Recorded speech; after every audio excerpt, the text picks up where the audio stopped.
everybody. I'm so excited about this podcast today because we are breaking down the numbers. This podcast is called So, How Did My Challenge Do? And I'm going to break down all the data that we have right now on how my most recent Thanks for the Clients challenge group went. So stick around. You're listening to Marketing Tips with Meliss podcast.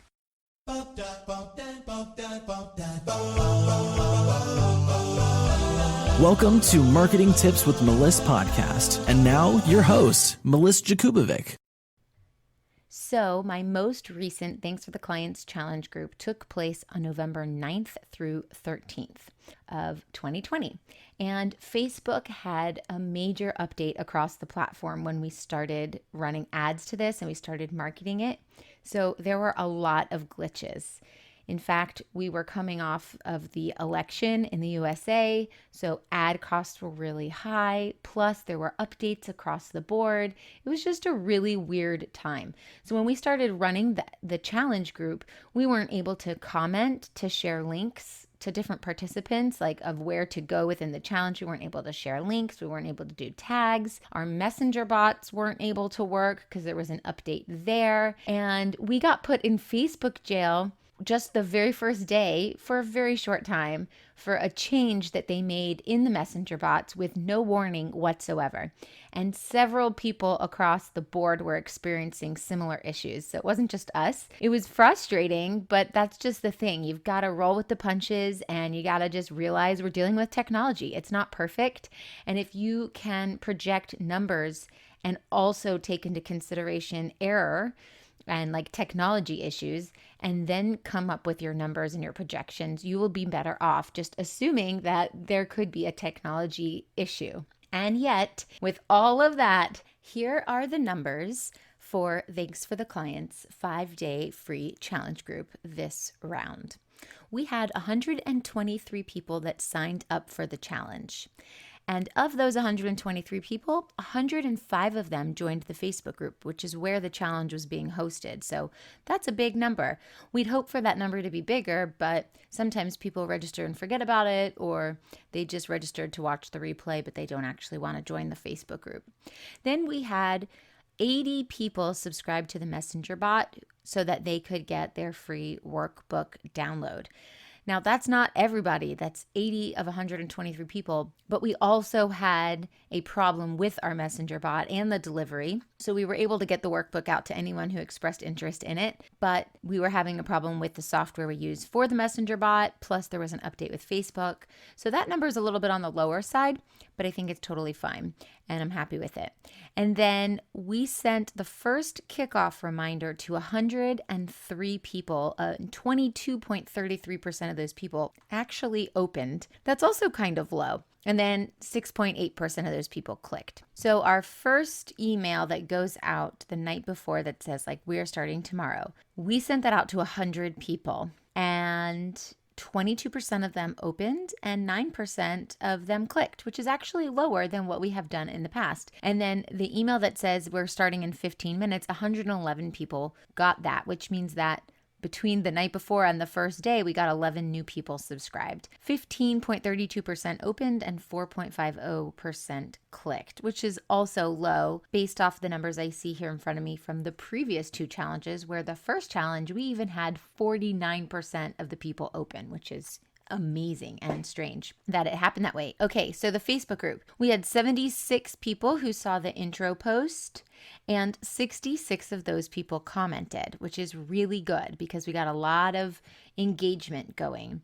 We had 39 people participate in the contest, and the contest was a way for you to win a $20,000 prize. So 39 people participated. Now, to get people in, we used cold traffic and warm traffic. Cold traffic means that we put money into our ad spend and we're reaching people we don't know who don't know us yet. Warm traffic means we're inviting people that we've already spent time getting to know, build a relationship.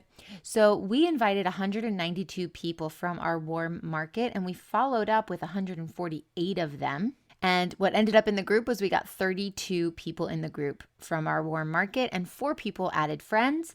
And then with our Facebook ads, we got 64 people in the door. We spent this round almost $1,500 in ads. We spent $1,469 in ads. The very first time we did this, we only spent $700. The next time we spent $1,000. So we did go up by $500 here. It's interesting because we had less engagement in this group, and we also had not as many people opening up the emails, but we actually sold more programs than the previous 2 times that we ran the challenge. So let's talk about the money. How did it work? Well, before we get to the money, actually, I want to let you know that 100% of the people who purchased a program participated in the homework and did the daily activities. And that's really important because if you're running your own challenge, this is a good indicator that the people who are going to buy are the people who are engaged. And the people who are engaged are the people who you are encouraging along the way to engage. So if you want to increase your sales, you need to increase your engagement. So 100% of the people who purchased the program actually participated in the daily activities. Another interesting note about that is that people who are participating in the activities usually are a good target market because they're actually participating in trying to solve the problem that they have, which means they would be really interested in purchasing your main product if there is a streamlined process from what you're offering for free during the challenge and into your program. If there is a disconnect there, you won't have good conversion rate.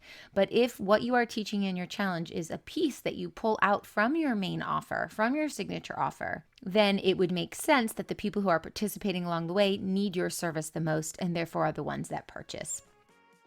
Congrats to our podcast on reaching the 250th episode on December 18th. And to do something special, we decided to have a little contest. Do you want to win a marketing strategy session with me?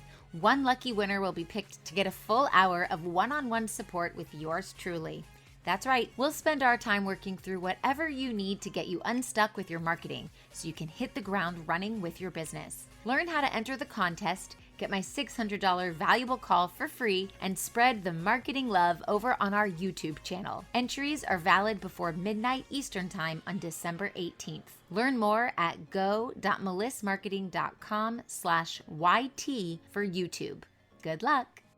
All right, so now to talk about the money. We ended up spending $1,469 on Facebook ads, and I spent $3,000 paying my team. We ended up bringing in $30,000 from this challenge. So when you take away the Facebook ads spend and the amount that I spent on my team, the profit is over $25,000, which is the best challenge that we have done so far.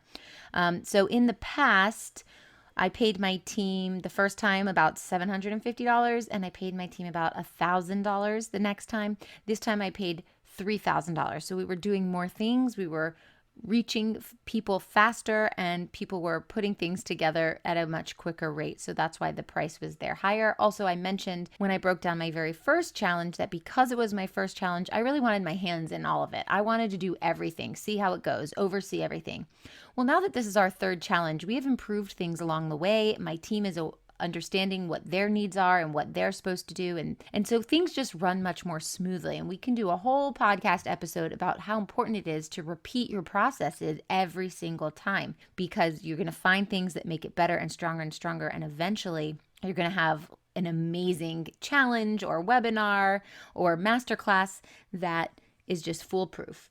So the first time we did this challenge, we brought in $14,500. The second time we did the challenge, we brought in $21,200. And the third time we just did this challenge, we brought in $25,500. What's interesting, again, to the point of the more you rinse and repeat, the easier things become. The very first time I did this challenge, it took me 167 hours working to put this thing together. And that's not even talking about my team. That is just Meliss hours, 167 hours. So I took that hourly rate that it took me to work on this project, and I divided it by my profit, which it took 167 hours and my profit was $14,500. So if you were to divide it up that way, my first challenge, I paid myself $86 an hour. The next time I did my challenge, it took me 40 hours to put it together because a lot of the work was already done. I just had to go in and change a few things like dates and images and things like that, and emails. And what happened was I was able to put that all together in 40 hours. With a $21,200 profit, I paid myself $530 an hour to put together that second challenge. With this challenge, my third challenge, it only took 10 hours. Of course, my team is doing their stuff, but that was true across the board. My personal hours, Meliss hours, were only 10 hours of work to put this challenge together. In fact, we weren't sure we were going to do another challenge for the year. And just at the last minute, it was like 3 weeks before, I looked at the calendar. I said, we've got a big open space. I talked to my team. I said, can we fit this in? Are we able to do it? Everyone said, yes, we got the go. And I threw it together in 10 hours. With a $25,531 profit, I ended up paying myself over $2,500 an hour to put this challenge together. So you could see how challenges can be very profitable. But what I also want you to see is how data is really helping us here and refining the process. And I also want you to see that when you go back and you do things again and again and again, you can get better at them and your numbers go up. The amount of money you make comes up, and the amount of time you spend goes down. So that is how our Thanks for the Clients challenge worked.